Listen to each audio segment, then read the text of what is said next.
मैं आमागढ़ फोर्ट हूँ। मेरे अंदर मीणा राजाओं का इतिहास समाया हुआ है। हजारों साल पहले मत्स्य प्रदेश पर मीणा राजाओं का साम्राज्य रहा है। मेरे आंचल में कई युद्ध लड़े गए हैं। मेरे कुल के राजा और सैनिक जाबाज लड़ाका हुआ करते थे। आमने सामने की लड़ाई में इनका कोई सानी नहीं था। मेरे अंदर मीणाओं के आराध्य भगवान शिव के प्राचीन मंदिर का अंश है, तो बाहर की तरफ शक्ति की देवी माता रानी का मंदिर भी है। मीणाओं के वंशज आज भी शुभ कार्य इनकी पूजा और आराधना के साथ ही करते हैं। मीणा समाज का झंडा आज भी बुलंद है और मेरी आन बान और शान का प्रतीक है। हमारी रिसर्च टीम द्वारा ऐतिहासिक आमागढ़ फोर्ट और मीणा साम्राज्य के इतिहास के विभिन्न पहलुओं पर गहन अध्ययन कर यह वीडियो तैयार किया गया है। इसे अंत तक जरूर देखें। राम राम दोस्त, हम जब भी आमागढ़ फोर्ट की बात करते हैं तो यह मीणा साम्राज्य का एक सतत हस्ताक्षर प्रस्तुत करता है।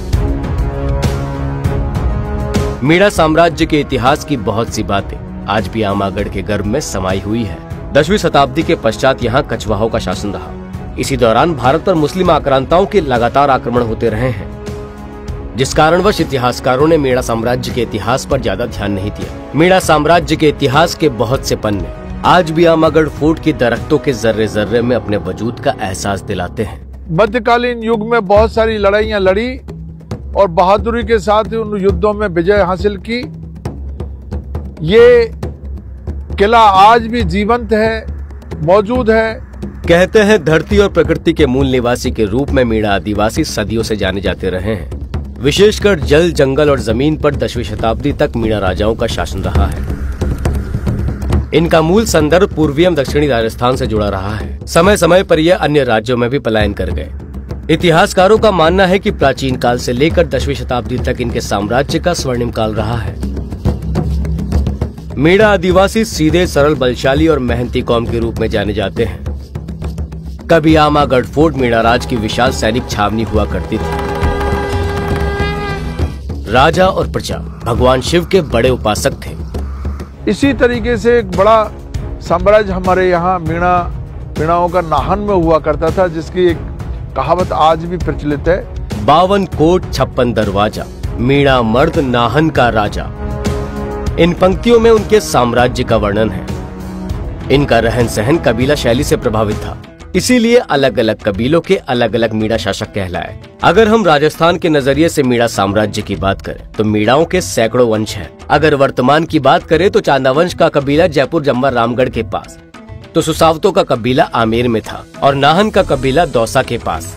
बूंदी में बूंदा मीणा का कबीला, कोटा में कोटिया भील का कबीला, वहीं रणथंबोर में टाटू गोत्र के मीणाओं का राज था। अलवर, करौली के साथ अजमेर, बांसवाड़ा, कुम्भलगढ़ और सवाई माधोपुर में मीणों के कबीले पाए जाते थे। बूंदी जो है बूंदा मीणा ने बसाई, कोटा कोटिया भील ने बसाया। इस तरह मैं सैकड़ों उदाहरण में दे सकता हूँ। जब बिल्कुल तलवार का जो शासन था उस समय मीणों का एक छत्र राज्य हुआ करता था। मीणाओं के चांदावंश मीणा आदिवासी लड़ाका और बलशाली होने के कारण सैनिक के रूप में अलग ही पहचान रखते थे।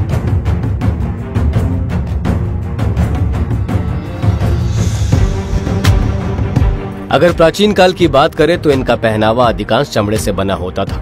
मुख्य रूप से यह सैनिकों की पोशाक हुआ करती थी। किसान वर्ग के लोग धोती और नंगे बदन रहा करते थे। भाला, ढाल और तीर धनुष इनके प्रमुख हथियार थे। युद्ध में आमने सामने की लड़ाई में यह जबरदस्त लड़ाका माने जाते थे। दुश्मन पर प्रहार करते समय इनका निशाना सटीक और सूझबूझ भरा होता था, जिसके चलते बड़े बड़े योद्धा इनसे घबराते थे।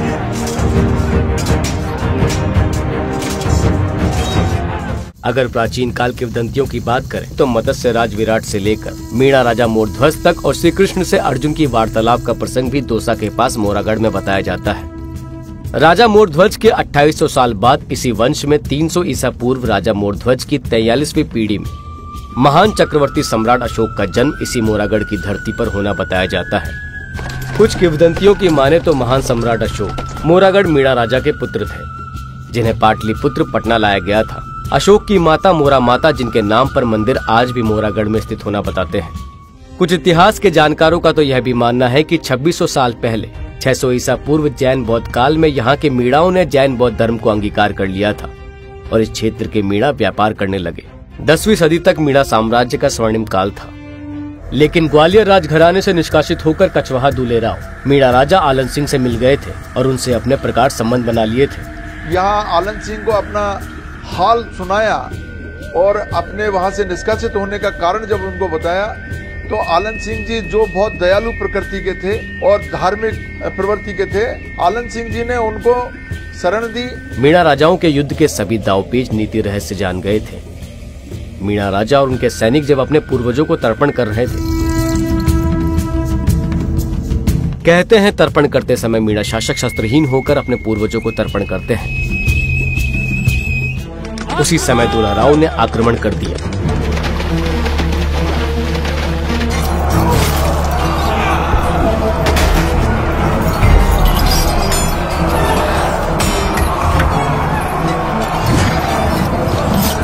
दुलाराव ने मीणा साम्राज्य पर कब्जा कर कछवाहा वंश के साम्राज्य की नींव रखी। मीणा साम्राज्य के शासन के समय आमेर के किले की नींव रखी गई थी। बाद में कछवाहा शासकों ने इसे राजधानी के रूप में स्थापित किया। मीणा समाज के जानकारों की माने तो जयपुर आमेर स्थित नाहरगढ़ का किला भी नाहर सिंह मीणा राजा का बताते हैं, जिनका लड़ते समय सिर नाहरगढ़ किले में और धड़ घाट की गुड़ी के किले में गिरा, जो कि आज भूमिया जी के रूप में पूजे जाते हैं। नाहर सिंह बाबा की जो समाधि है वो नाहर सिंह बाबा भी मीणा समाज के ही जो है वो कुल देवता हैं और उनकी समाधि बनी हुई है। वहाँ बिल्कुल घाट की गुड़ी तक ये आमागढ़ का किला, इसका विस्तार वहाँ तक है। खोघाटी में चांदा मीणा का राजवंश था, जिनका वर्षों तक राज करने का प्रसंग भी जानकारों द्वारा बताया जाता है। मीणा समाज में एक बहुत ही महत्वपूर्ण और बहादुर गोत्र है टाटू। 1301 ईस्वी में रणथंभौर के राजा हमीर देव के साथ मिलकर टाटू गोत्र के मीणाओं ने अलाउद्दीन खिलजी के खिलाफ बहादुरी से युद्ध लड़ा। टाटू गोत्र के जो हमारे बहादुर सैनिक थे, उन्होंने पूरी ताकत के साथ में अलाउद्दीन खिलजी को वहां पर लगभग 6 महीने तक रोके रखा, लेकिन अंत में खिलजी ने षड्यंत्र रचकर रणथंभौर के किले को जीत लिया। इसी तरीके से दक्षिणी राजस्थान में हमारे जो भील मीणा है, वो भील मीणों ने भी अपना बहादुरी का परिचय दिया।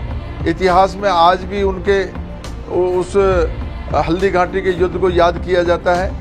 सन 1576 के हल्दी घाटी के युद्ध में महाराणा प्रताप के नेतृत्व में भील मीणा शासक राणा पुंजा ने अकबर की मुगल सेना के खिलाफ गोरिल्ला छापामार पद्धति से युद्ध लड़कर अपनी बहादुरी का परचम लहराया, जिससे अकबर की सेना को पीछे हटना पड़ा। गोरिल्ला युद्ध की शुरुआत अगर की है तो महाराणा पुंजा और वहाँ के जो हमारे मीणा जो सैनिक थे उन्होंने की है।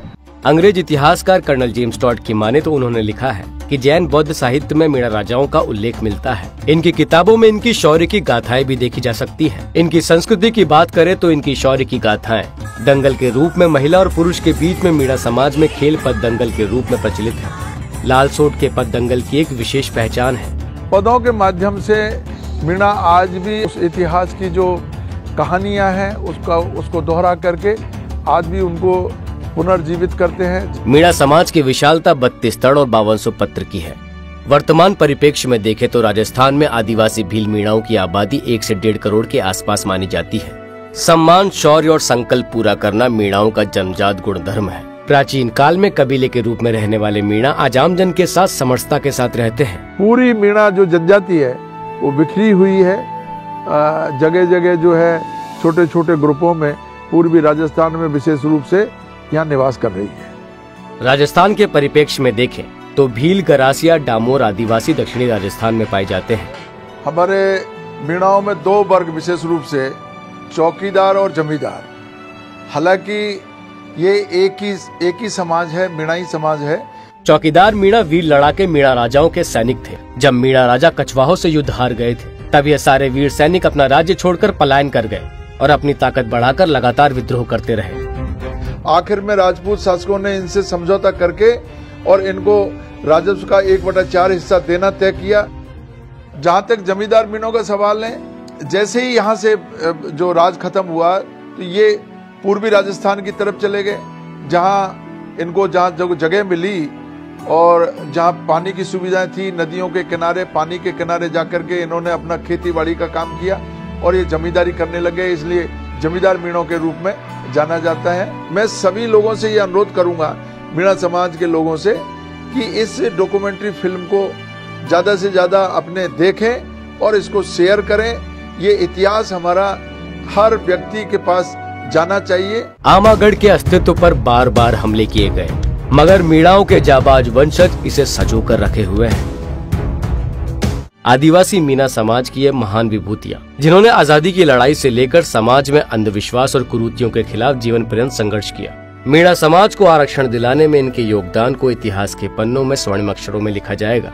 भैरवलाल काला बादल ने राजस्थानी भाषा की हाड़ौती बोली में जनजागरण और समाज सुधार के प्रभावशाली गीतों की रचना की और किशोरावस्था में ही क्षेत्र में आजादी के आंदोलनों में भाग लेने लगे। छुट्टनलाल मीणा एक समाज सेवी एवं सांसद थे।